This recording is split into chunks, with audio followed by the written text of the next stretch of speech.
যাওয়ার আগে যেখানে ছিলাম, নূর ভাই আমি আপনার কাছে আবার আসি, এনসিপি এবং বিএনপির দ্বন্দ্বটা কেন? বিএনপির সাথে অনেকেরই দ্বন্দ্ব আছে। ধরেন প্রথমত যে সম্ভাব্য ক্ষমতাসীন দল হিসেবে তারা অনেক কিছু এখনই ক্ষমতা যাওয়ার আগে নিয়ন্ত্রণ করতে চায়, যার ফলে সেটা নিয়ে একটা দ্বন্দ্ব আছে। আবার ধরেন এখন এই সংস্কারের যে বিস্তর আলাপ আলোচনা, আপনি একটু আগে বলছিলেন যে আপনারা যখন বলেছিলেন যে ঐকমত্য কমিশনে যাওয়ার আগে যে আমরা দফাগুলো নিয়ে আপনারা সবকিছু করেন, তারপরে আপনারা একসাথে আমরা জিনিসগুলো যাই, কিন্তু বিএনপি নেয়নি, আপনি একটু আগে এটা বললেন। তাহলে আবার এখন বলছেন যে বিএনপি বড় দল হিসেবে নিতে চায়।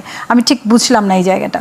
না, আমি বলছি যে এনসিপির দ্বন্দ্ব এবং আপনি যেটা বলছেন, যেমন প্রথমত হচ্ছে যে বিএনপি সম্ভাব্য ক্ষমতাসীন দল হিসেবে তার নেতা, বড় দল তো, তার নেতাকর্মীরা তো তৃণমূল অনেক জায়গায় অনেক কিছু নিয়ন্ত্রণ করতে চাচ্ছে।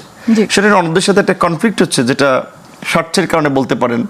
আবার আরও একটা এখন বড়, আমি যেটা দেখেছি গত এই মাসখানেকের জাতীয় ঐক্যমত্য কমিশনের আলোচনায়, ধরেন আলোচনা দেখা যায় যে অনেক আলোচনা বিএনপির কারণে কনক্লুশনে যাওয়া যাচ্ছে না, যদিও বিএনপি অনেকখানি তারাও পজিটিভ হচ্ছে, আবার কিছু আলোচনা বিএনপির কারণে একমত হওয়া যাচ্ছে না।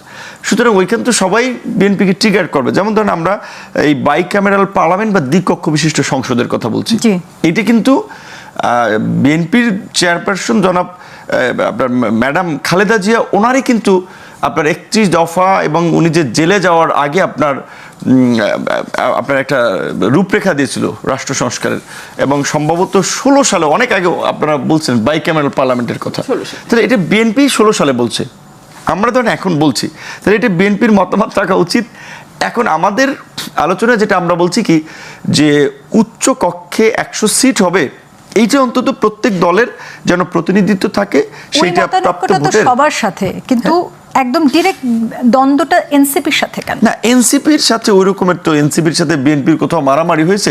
আওয়ামী লীগ আমলে যাওয়া হয়তো প্রতিদিনই আমরা স্টেটমেন্টগুলো দেখতে পাচ্ছি, প্রত্যেক দিনের স্টেটমেন্টগুলোতে আমরা দেখতে পাচ্ছি এনসিপি ডাইরেক্ট বলছে। আবার হতে পারে এনসিপি একটা নতুন দল, আলোচনায় থাকার জন্য, মিডিয়ায় থাকার জন্য। কারণ ধরেন আজকে আমি পত্রপত্রিকা দেখেছি যে তারা নিবন্ধনের সমস্ত ডকুমেন্ট জমা দিয়েও প্রাথমিক পাশ করতে পারে নাই, ফেল করেছে, মানে প্রাথমিকভাবে উত্তীর্ণ হতে পারে নাই, আরও ডকুমেন্টের জন্য নির্বাচন কমিশন চিঠি দিয়েছে।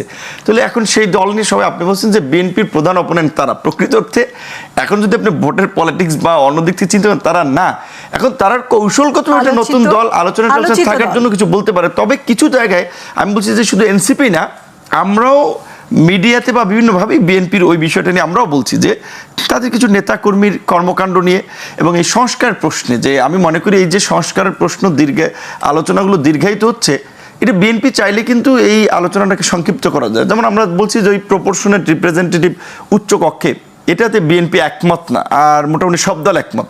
তাহলে বিএনপি যদি একমত হয় তাহলে কিন্তু এইটা নিয়ে আর আলোচনাই করা লাগে না। এই প্রপোর্শনেট সিস্টেম, আপার হাউস, এটা নিয়ে আমরা 3 দফায় আলোচনা করলাম। তারপরে সংসদে নারী প্রতিনিধিত্ব বাড়ানো নিয়ে আলোচনা, 100 সিট বাড়বে, সবাই একমত, 50টাকে 100 করবে, কিন্তু প্রক্রিয়া, কেউ বলছে এটা সিলেকশন হবে, কেউ বলছে ইলেকশন।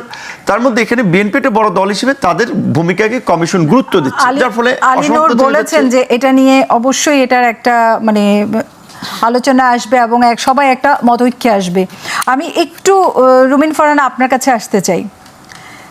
এনসিপি এই মুহূর্তে একটি সোশ্যাল মিডিয়ায়, নিশ্চয়ই আপনারাও দেখতে পাচ্ছেন, একটা পোস্ট দিয়েছে যে তারা 16ই জুলাই গোপালগঞ্জের উদ্দেশ্যে যাত্রা করবেন। সেখানে সবার যেটা আশঙ্কা করছেন যে বঙ্গবন্ধুর যে স্মৃতিস্তম্ভ সেখানে ভাঙচুর হতে পারে, আপনারা সেটাকে কিভাবে দেখছেন? 16 জুলাই তো আগামীকাল, সুতরাং এনসিপি উত্তরবঙ্গ থেকে তাদের প্রচারণা শুরু করেছে, যাত্রা শুরু করেছে। আগামীকালকে হয়তো তারা গোপালগঞ্জে যাবে। সো এই না যাওয়া পর্যন্ত তো আগে থেকে কিছু বলা যায় না।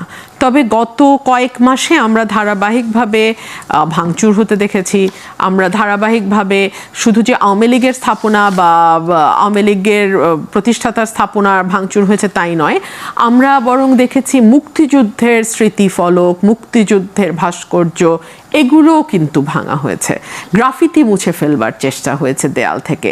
মানে এক ধরনের, এটাকে আমি পলিটিক্সের চেয়েও বেশি আমি দক্ষিণ পন্থার উত্থান দেখছি। রাইটিস্টদের এক ধরনের উত্থান খুব পরিষ্কারভাবে নজরে আসছে। এবং দেখুন, এই সরকারটি তো কোনো নির্বাচনে যাবে না, এই সরকারটি তো বামপন্থী বা দক্ষিণপন্থী বা মধ্যপন্থী কোনোটিই হবার কথা না। এই সরকারের মূল দায়িত্ব ছিল নিরপেক্ষ থেকে আইন শৃঙ্খলা পরিস্থিতি যাতে স্বাভাবিক থাকে সেটা নিশ্চয়তা দেয়া। ধরুন আমি যদি আপনার প্রশ্নের উত্তরে আমি তর্কের খাতিরে যদি ধরি যে আগামীকালকে তারা ওখানে ভাঙচুর করলো, এর ফলে যে পরিস্থিতিটা হবে সেটা হচ্ছে পাল্টা একটা আঘাত আসবার চেষ্টা হবে। সে আঘাত যদি খুব জোরালো হয় তাহলে ভালো রকম সহিংসতা হবে, যদি খুব জোরালো আঘাত না আসে তাহলে মোটামুটি সহিংসতা হবে। কিন্তু এই সহিংসতাগুলো না দেশের জন্য ভালো কিছু বয়ে আনছে না। এবং আমরা এমন একটা সময়ে বসে কথা বলছি যখন আর্মি ম্যাজিস্ট্রেসি পাওয়ার নিয়ে মাঠে আছে, তখনই যদি এই অবস্থা হয় মাঠের, তাহলে সামনে নির্বাচন ঘনিয়ে আসবে। যতদিন যাবে আমরা কিন্তু নির্বাচনের দিকে যাচ্ছি বলে অ্যাপারেন্টলি এখনো আমাদের ধারণা। সো নির্বাচন সামনে আসলে নানান রকম ফোর্সকে আমরা মাঠে কার্যকর বা ক্রিয়াশীল দেখি। সো এর মধ্যে যদি এইরকম আইন শৃঙ্খলা পরিস্থিতি ডে টু ডে সেটা যদি সরকার কন্ট্রোল করতে না পারে, মানুষকে নিরাপত্তা দিতে না পারে, আমরা তো নতুন নতুন সংস্কৃতি দেখছি। ছিনতাই অনেকটা কমে এসেছিল, এখন আবার ছিনতাই বাড়তে বাড়তে এমন হয়েছে যে গায়ের কাপড় পর্যন্ত ছিনতাইকারী খুলে নিয়ে যায়। এগুলো তো আমরা দেখিনি। হই হই করে মানুষের বাসায় ঢুকে যাওয়া, ঢুকে গিয়ে লক্ষ লক্ষ টাকা দাবি করা, কিংবা গাড়ির কাজ খুলে 10 লাখ টাকা ভাইয়া জানে 7 লাখ টাকা দেয়া হচ্ছে এই বলে টাকা নেয়া, সেটা আবার ভিডিও করে বাইরে ছড়িয়ে দেয়া, এইগুলো বাংলাদেশের জন্য সত্যিই নতুন সংস্কৃতি। আবার আমরা দেখতে পাচ্ছি একটি রাজনৈতিক দল সেটার দায়ও স্বীকার করছে, কিন্তু বলছে এটা হচ্ছে তাদের কি ডোনেশন না। তো কেউ নিলে হাদিয়া, কেউ নিলে ডোনেশন, কেউ নিলে চাঁদা, কেউ নিলে কি বলে আরেকটা নাম, তো তাহলে তো ভাই বড় মুশকিল। ক্রাউড ফান্ডিং কেউ নিলে, আবার কেউ নিলে হাদিয়া, আর আমরা নিলে সেটা হয়ে যায় কেউ নিলে চাঁদা। So this is very unfortunate. হ্যাঁ, let's call spade a spade. এবং আমরা আশা করি যে এই সরকারটি তো কোনো দলীয় সরকার না, যদিও এই সরকারের একজন উপদেষ্টা মুখ ফসকে বলে ফেলেছেন যে সরকার এবং সরকারি দল মবের সঙ্গে যুক্ত না। আমার একটু জানতে ইচ্ছা করে উনি সরকারি দল বলতে আসলে কাকে মিন করেছেন, কোন দলটিকে বুঝিয়েছেন। সো এইসব ধোঁয়াশা ভালো না। সরকারটিকে আমরা অনেক বেশি জবাবদিহিতামূলক এবং স্বচ্ছ আশা করেছিলাম, এই স্বচ্ছতা আমরা পাই নাই। আমি একটু আবারও ফিরে আসবো। আমি দুজনকে একই প্রশ্নই করতে চাই। জনগণের মধ্যে কিন্তু একটা রাজনৈতিক অনীহা এবং হতাশা তৈরি হচ্ছে, এই দায়টা আসলে কার? রাজনৈতিক দলগুলোর মধ্যে কি এই বিরোধ থামবে? এটা ঠিক, এটা আমাদের জন্য একটা ব্যাড লাক যে আমরা ভেবেছিলাম যে এই অভ্যুত্থানে যেভাবে সাধারণ মানুষের একটা স্বতঃস্ফূর্ত অংশগ্রহণ ছিল, এইটা রাজনৈতিক সচেতনতার রূপ নেবে এবং দেশে একটা পজিটিভ পলিটিক্স, ভালো পলিটিক্স ডেভেলপ হবে। এবং আমরা এখানে যেটা বলছি যে ওই যে ধরেন কি বলেন আপনার আন্ডার রফিক, গালকাটা বাচ্চু, অমুক তমুক, এই সমস্ত লোকেরা যে এমপি হচ্ছে বিভিন্ন জায়গায়, ইয়াবা বদি, তো এই সমস্ত লোকের আধিপত্যটা রাজনীতি থেকে কমবে। তো এটা আশাবাদী হয়েছিলাম। কিন্তু গত এই 11 মাসের আপনি যদি বলেন পাবলিকের কথা বাদ দেন, আমি নিজেই খুব এই রাজনৈতিক সংস্কৃতি এবং এই কর্মকাণ্ড নিয়ে হতাশ। এই কারণে যে আমরা তো এর বিরুদ্ধেই একটা নতুন রাজনীতি দাঁড় করাতে চেয়েছিলাম। তাহলে এই নতুন যারা কথা বলছে বা রাজনীতি করতে চাচ্ছে তারাও পুরনো থিওরি এবং পুরনো স্টাইল নিয়ে কিন্তু সামনে আগাতে চাচ্ছে, তাহলে তো নতুন কিছু দাঁড়ালো না। তাহলে যে সাধারণ মানুষ সে কোন ভরসায় রাজনীতিতে যুক্ত হবে? সো এটা ঠিক যে 11 মাসে আমরা এইখানে একটা বড় রকমের ধাক্কা খেয়েছি এবং মানুষকে হতাশ করেছে, এবং এর জন্য দায়ী আমি প্রধানত দায়ী দেব সরকারকে, সেকেন্ডলি দায়ী দেবো পলিটিক্যাল পার্টিগুলোকে। পলিটিক্যাল পার্টিগুলোর মধ্যে তার মধ্যে এখন যদি বলেন আপনিও তো একটা পলিটিক্যাল পার্টি, আপনি কি করেছেন?